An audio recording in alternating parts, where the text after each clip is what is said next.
नमस्कार, न्यूज 18 मध्य प्रदेश छत्तीसगढ़ देख रहे हैं आप। मैं हूं आपके साथ प्रशांत कठारे और बुलेटिन की शुरुआत बड़ी खबर के साथ। प्रदेश में उपचुनाव को लेकर सियासत गर्म हो गई है। सीएम शिवराज सिंह चौहान और नरोत्तम मिश्रा की मुलाकात हुई है। सीएम शिवराज ने नरोत्तम मिश्रा के बंगले पर जाकर मुलाकात की है। उपचुनाव और मंत्रिमंडल विस्तार को लेकर मंथन हुआ है। सूत्रों के जरिए यह अहम खबर है, बड़ी खबर है। कमलनाथ ग्वालियर संभाग की सीटों को लेकर भी बैठक करेंगे। स्थानीय नेताओं के साथ भी रणनीति बनाई जाएगी। तो नरोत्तम मिश्रा से मुलाकात की है सीएम शिवराज सिंह चौहान ने। उनके आवास पर जाकर यह मुलाकात हुई है। माना जा रहा है, सोर्सेस के हवाले से यह खबर है कि न केवल मंत्रिमंडल विस्तार बल्कि उपचुनाव को लेकर मंथन हुआ है गृह मंत्री नरोत्तम मिश्रा के साथ। उनके आवास पर जाकर महत्वपूर्ण चर्चा शिवराज सिंह चौहान ने की है। दरअसल मंत्रिमंडल विस्तार लंबे समय से इसका इंतजार है। अटकलें लगातार लगती रही लेकिन अभी तक अंजाम तक नहीं पहुंचा। अरे मुलाकात, मैं मुख्यमंत्री हूं, वो गृह मंत्री है। बरसों से युवा मोर्चे के जमाने से साथ काम कर रहे हैं। उनका बहुत दिनों से आग्रह था कि मैं घर पे आऊं। ड्यू था बहुत दिनों से, इसलिए आज नाश्ता करने आए और गप तो हम लगाते ही हैं। ठीक है सर, ये टाइमिंग को लेके है कि मंत्रिमंडल का चल रहा है, राज्यसभा का चुनाव भी है, उपचुनाव भी है, तो ये थोड़े से सवालों के जवाब मिल जाते तो ज़्यादा आसानी हो जाती समझने में मुलाकात। अरे हम तो रोज ही मिलते हैं, देखते नहीं रोज कोरोना की समीक्षा होती, तो चर्चा अगर करनी है कई विषयों पे तो हम लोग वल्लभ भवन में भी करते हैं। मैं तो सुबह से लेकर देर रात तक वल्लभ भवन में ही रहता हूँ, बाहर निकलने के पहले अभी। लेकिन आज तो नाश्ता करना था इसलिए आए। शिवराज सिंह चौहान नरोत्तम मिश्रा के आवास पर पहुंचे थे। महत्वपूर्ण चर्चा हुई है। हालांकि पत्रकारों के सामने उन्होंने बहुत ज्यादा जानकारी नहीं दी, लेकिन ये जरूर कहा कि वो अक्सर और रोज ही मिलते रहते हैं कोरोना के संबंध में। लेकिन माना यह जा रहा है कि दो महत्वपूर्ण मसले जिन पर चर्चा हुई है नरोत्तम मिश्रा और शिवराज सिंह चौहान के बीच, पहला मसला मंत्रिमंडल विस्तार और दूसरा उपचुनाव है। शरद श्रीवास्तव हमारे साथ जुड़ गए। शरद, क्या खबरें हैं?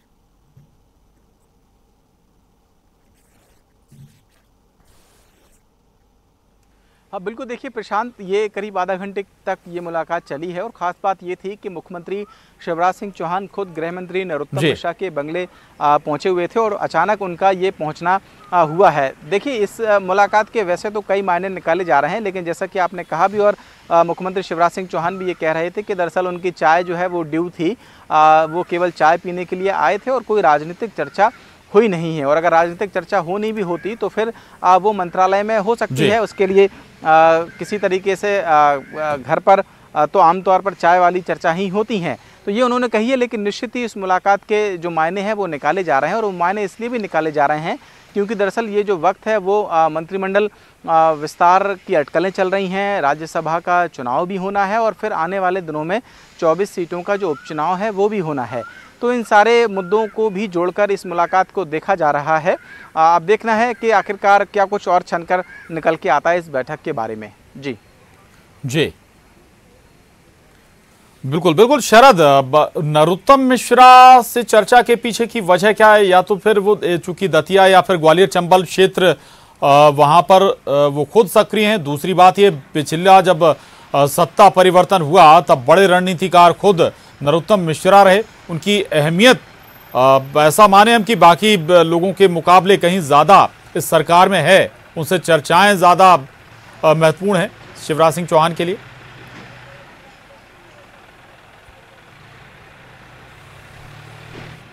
हाँ बिल्कुल, देखिए आपने प्रशांत सही कहा है और इसमें कोई दो राय नहीं है कि पूरा जो घटनाक्रम रहा उसमें नरोत्तम मिश्रा की अहम भूमिका रही। और यहाँ एक बात और मैं जोड़ दूं अगर इसमें, तो मुख्यमंत्री बनने के बाद शिवराज सिंह चौहान जो जितने मंत्री हैं, हालांकि अभी बहुत ज़्यादा मंत्री नहीं भी हैं, केवल 5 ही मंत्री बने हैं, लेकिन उन मंत्रियों में भी अगर पहली बार किसी के घर पहुँचे हैं तो फिर वो नरोत्तम मिश्रा के घर पहुँचे हैं। तो इससे एक बात तो साफ है कि रणनीतिक तौर पर उनकी अहमियत ज़्यादा थी और है भी पार्टी संगठन के अंदर भी। और जो दूसरी बात है कि ग्वालियर चंबल का जो इलेक्शन है, बाई इलेक्शन है, वो भी कहीं ना कहीं महत्वपूर्ण होने जा रहा है। तो ये मुलाकात भले ही कटसी के तौर पर की हो मुख्यमंत्री शिवराज सिंह चौहान ने, लेकिन ये एक मैसेज देने की भी कोशिश होती है कि बतौर मुख्यमंत्री वो गृह मंत्री के घर, उनके घर मुलाकात करने आ रहे हैं। तो फिर इसके मायने कहीं ना कहीं होते हैं और इसके जो नतीजे हैं वो भी कहीं ना कहीं दूरगामी ही देखने को मिलेंगे। जी बिल्कुल शरद, रहिएगा हमारे साथ। अनुराग श्रीवास्तव भी हमारे साथ जुड़ गए। अनुराग, बीजेपी खेमे में तो लगातार तैयारियां चल रही हैं, मीटिंगें भी चल रही हैं, दूसरी तरफ कांग्रेस खेमे से इस वक्त क्या खबरें हैं? कहा यह भी जा रहा था कि कमलनाथ अपने स्तर पर सर्वे भी करा रहे हैं अलग अलग विधानसभा सीटों पर।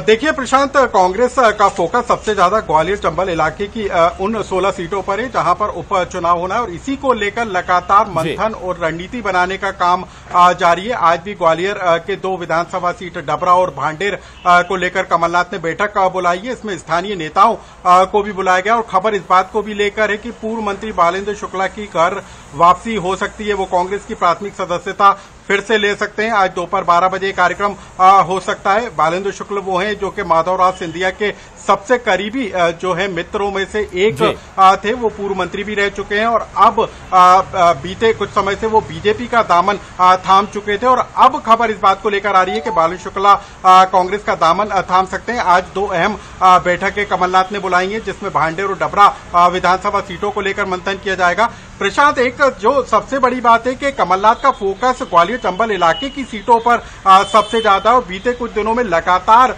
जो है वो बैठक ग्वालियर चंबल इलाके को लेकर कर रहे हैं। आज भी जो उन्होंने बैठक बुलाई है वो ग्वालियर चंबल इलाके को लेकर है, किस तरीके से संगठन को खड़ा किया जा सकता है, कौन से उम्मीदवार कांग्रेस के लिए जिताऊ हो सकते हैं, उन तमाम नामों को लेकर चर्चा की जा रही है। जिस तरीके से आपने जिक्र किया कि पार्टी एक सर्वे भी करा रही है, 2 एजेंसियों से अलग अलग स्तर पर सर्वे कराया जा रहा है। 2018 में भी इसी फार्मूले को कमलनाथ ने अपनाया था और उसके बाद पार्टी स्तर पर एक सर्वे होगा और उसके बाद उम्मीदवारों के नाम पार्टी तय करेगी। तो कुल मिलाकर जो फोकस है ग्वालियर चंबल इलाके की विधानसभा सीटों पर है और उसी को लेकर आज बैठक की जा रही है। बिल्कुल बिल्कुल, ग्वालियर चंबल पर फोकस ना केवल बीजेपी का, कांग्रेस का भी है। 16 सीटें इस क्षेत्र से आती हैं, ये महत्वपूर्ण सीटें हैं, बड़ी संख्या है। शुक्रिया शरद आपका जानकारी के लिए। अनुराग, रहिएगा हमारे साथ। जिसका जिक्र आप कर रहे थे वो खबर, दरअसल उपचुनाव से पहले बीजेपी को ये बड़ा झटका, बालेंद्र शुक्ला माना जा रहा है कि आज कांग्रेस की सदस्यता ले सकते हैं। पूर्व मंत्री बालेंद्र शुक्ला के कांग्रेस में शामिल होने की खबर है और दोपहर 12 बजे ये कांग्रेस में शामिल हो सकते हैं। इतना ही नहीं, माधवराव सिंधिया के करीबी थे बालेंद्र शुक्ला, कांग्रेस छोड़कर अब बीजेपी में दरअसल शामिल हुए थे। तो ये अब फिर एक बड़ा झटका बीजेपी को उस क्षेत्र से लगने वाला। पूर्व मंत्री बालेंद्र शुक्ला कांग्रेस में शामिल उनके होने की खबर है। अनुराग हमारे साथ बने हुए। अनुराग, एक छोटा सा सवाल और, चूंकि सिंधिया के जाने के बाद एक लिहाज से कांग्रेस का संगठन भी वहां पर बेहद कमजोर हो गया होगा, उस लिहाज से ये कोशिश, नई रणनीति कांग्रेस की संगठन को मजबूत करने की भी हो सकती है। अनुराग।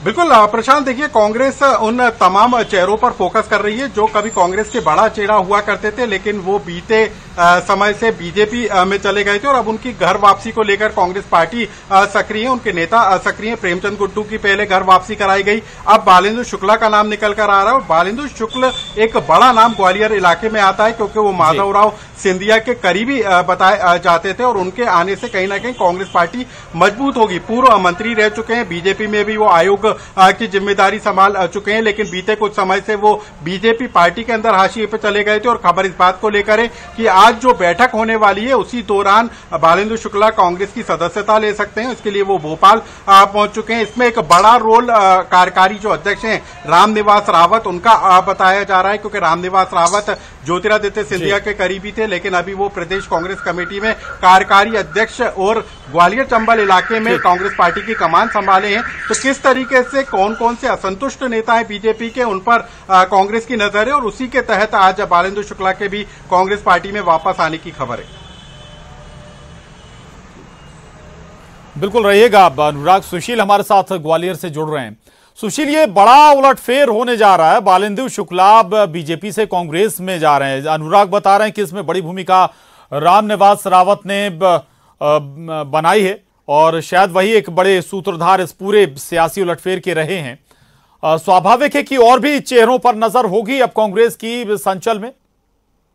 बिल्कुल प्रशांत, ये माना जा रहा है कि ग्वालियर की जो 3 विधानसभा सीटें हैं जहां चुनाव होना है, ब्राह्मण मतदाता बड़ी तादाद में, यही वजह है कि कांग्रेस को एक ब्राह्मण का बड़ा चेहरा चाहिए था और यही वजह है कि आज कांग्रेस में बालेंद्र शुक्ला को अपने खेमे में मिलाने में जो सफलता हासिल की। हम आपको बता दें कि बालेंद्र शुक्ला ग्वालियर के गिर्द विधानसभा सीट से सन 1980, इसके अलावा 1985 और 1993 में 3 बार वो विधायक रहे हैं। लगभग 10 साल तक जो है कांग्रेस की सरकारों में उस दौरान मंत्री रहे हैं और एक बड़ा कद्दावर नेता के रूप में उनको माना जाता है। माधवराव सिंधिया के बाल सखा है और जब उन्होंने कांग्रेस छोड़ी थी तो ये बात सामने आई थी कि माधवराव सिंधिया के जाने के बाद ज्योतिरादित्य सिंधिया की तरफ से उन्हें सम्मान नहीं मिला, यही वजह कि उन्होंने कांग्रेस छोड़ बीजेपी ज्वाइन की थी। और अब जब सिंधिया बीजेपी में आ गए तो ये माना जा रहा है कि उनकी नाराजगी लगातार बीजेपी से पहले भी थी, सम्मान न मिलने के चलते, और सिंधिया के आने के बाद जो है बालेंद्र शुक्ला ने बीजेपी से किनारा कर वापस कांग्रेस में शामिल होने का फैसला लिया। और ये भी माना जा रहा है कि अब ग्वालियर पूर्व सीट से संभवतः वो कांग्रेस के एक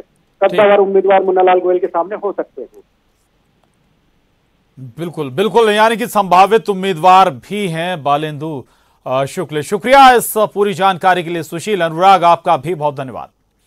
आगे बढ़ते हैं। राष्ट्रीय अध्यक्ष जेपी नड्डा ने कांग्रेस पर जमकर हमला बोला है। उन्होंने कहा है कि कांग्रेस को 370, सीएए और ट्रिपल तलाक जैसे मसले पर आपत्ति थी, जबकि बीजेपी के घोषणा पत्र में ये मामले शामिल थे।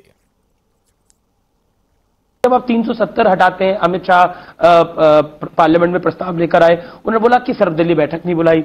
जब आप सीए लेकर आए तो सर्वदलीय बैठक नहीं बुलाई।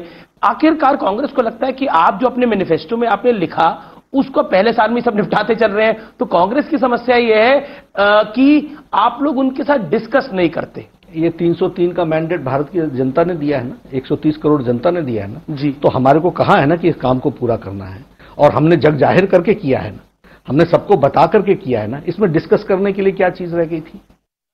इसमें डिस्कस करने के लिए था क्या? When we have declared that we will abrogate 370, when we have declared that we will 35A will go, तो when we have declared that citizen amendment bill जो आज एक्ट बन गया, CAA हो गया, इसको हम इंप्लीमेंट करके देंगे। ट्रिपल तलाक हमने तय किया हुआ था कि सुप्रीम कोर्ट ने भी कहा था इसको हमको इंप्लीमेंट करना था, हमने इंप्लीमेंट किया। बहुत बड़ी कुरीति चली आ रही थी, उसको हमने अपने मुस्लिम बहनों को मुख्य धारा में शामिल करने में और उनका हमने सहयोग किया। और जियो में निवेश करने के लिए विदेशी निवेशकों की अब लाइन लग गई है। इस बार अबू धाबी के सरकारी फंड की कंपनी मुबाडाला इन्वेस्टमेंट ने जियो में 9,093 करोड़ 30 लाख का इन्वेस्टमेंट किया है। इस इन्वेस्टमेंट से मुबाडाला इन्वेस्टमेंट को जियो की 1.85% हिस्सेदारी मिलेगी। बता दें कि जियो में 6 हफ्ते में ये छठा बड़ा निवेश है। 6 हफ्तों में जियो में 87,655 करोड़ 35 लाख का विदेशी निवेश हुआ है। इससे पहले KKR, Facebook, silver lake, Vista equity और जनरल अटलांटिक ने जियो में निवेश किया है।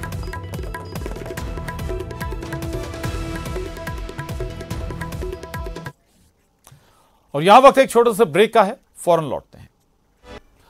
और ब्रेक के बाद बड़ी खबर भोपाल से है। कोरोना के फिर 45 नए मरीज मिले हैं राजधानी भोपाल में। शहर के हॉटस्पॉट जोन से ये नए कोरोना संक्रमित मरीज मिले हैं। मरीजों की कॉन्टैक्ट हिस्ट्री अब तलाशी जा रही है। रजिस्ट्रार ऑफिस में एक कर्मचारी भी कोरोना संक्रमित पाया गया है। तो ये बड़ी खबर है।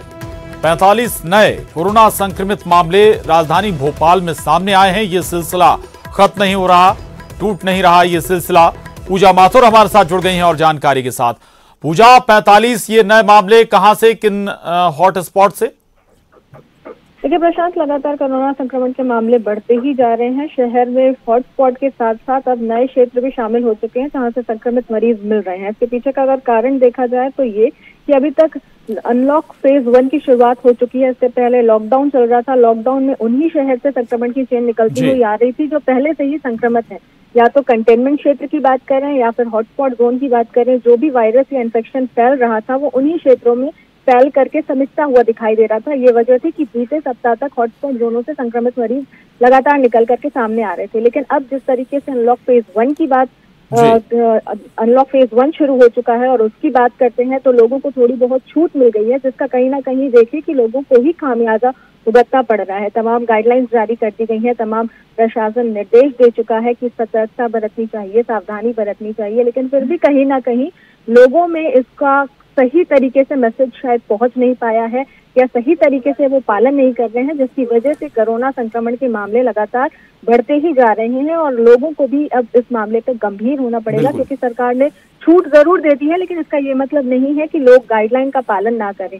और अगर आज आई रिपोर्ट के बारे में बात करें तो रजिस्ट्रार ऑफिस में एक कर्मचारी छूट जरूर मिली है। अनलॉक 1 शुरू हो चुका है और उसके बाद अब ऐसे नई जगह भी चिन्हित हो रही हैं जहां पर पहले संक्रमण नहीं था, लेकिन अब वहां भी वो भी हॉट स्पॉट बनते हुए नजर आ रहे हैं। रहिएगा पूजा, आगे भी आपसे बात करेंगे। एक और अहम खबर भोपाल से। संविदा स्वास्थ्य कर्मचारी संघ का प्रदेश व्यापी आंदोलन। काले मास्क, पट्टी और कपड़ों के साथ विरोध प्रदर्शन कर रहे हैं। संविदा की 90% नीति का लाभ नहीं मिलने का विरोध संविदा स्वास्थ्य कर्मी जता रहे हैं। 2 साल बीत जाने के बाद भी नीति लागू न होने से संघ नाराज है। एस्मा लागू होने के कारण ड्यूटी मना, अब लगातार जो काला दिवस मना रहे हैं, ड्यूटी जरूर कर रहे हैं लेकिन इसे काला दिवस के तौर पर मना रहे हैं संविदा स्वास्थ्य कर्मचारी। पूजा, इसका काम पर तो कोई असर नहीं पड़ा क्या? और दूसरी बात ये, सरकार से कोई चैनल के जरिए, किसी सोर्सेज के जरिए कोई बातचीत शुरू हुई क्या इनकी? देखिए, संविदा कर्मचारियों का जो आक्रोश है वो ये है कि 2 साल पहले जो सरकार ने नीति लागू करने की बात कही थी वो अब तक 2 साल बीत जाने के बाद भी लागू नहीं की गई है। इस नीति के तहत उन्हें नियमितीकरण की भी बात कही थी और तमाम ऐसी पॉलिसीज थी जिनका उन्हें फायदा मिलना था, जो अब तक नहीं मिली है। कई आंदोलन किए गए लेकिन हर बार ये आंदोलन तभी स्थगित किया गया जब सरकार की तरफ से उन्हें आश्वासन दिया गया, लेकिन उस आश्वासन को आज तक पूरा नहीं किया गया है। और एक बार फिर से कह सकते हैं, आज जो काला दिवस मनाने की इन्होंने घोषणा की है, हालांकि पूरे प्रदेश में एस्मा लागू है, इस दौरान ये विरोध प्रदर्शन नहीं कर सकते, एक साथ एक जगह पे एकत्रित भी नहीं हो सकते, इसलिए इन्होंने फैसला लिया है कि आज ड्यूटी करते हुए ही अपने विरोध को दर्शाएंगे और विरोध दर्शाने का जो जरिया है वो काला रंग होगा।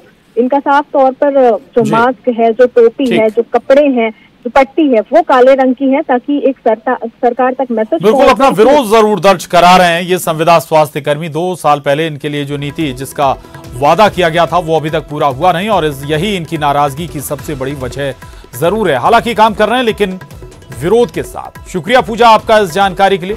बुलेटिन में बस इतना ही। खबरों का सिलसिला जारी है।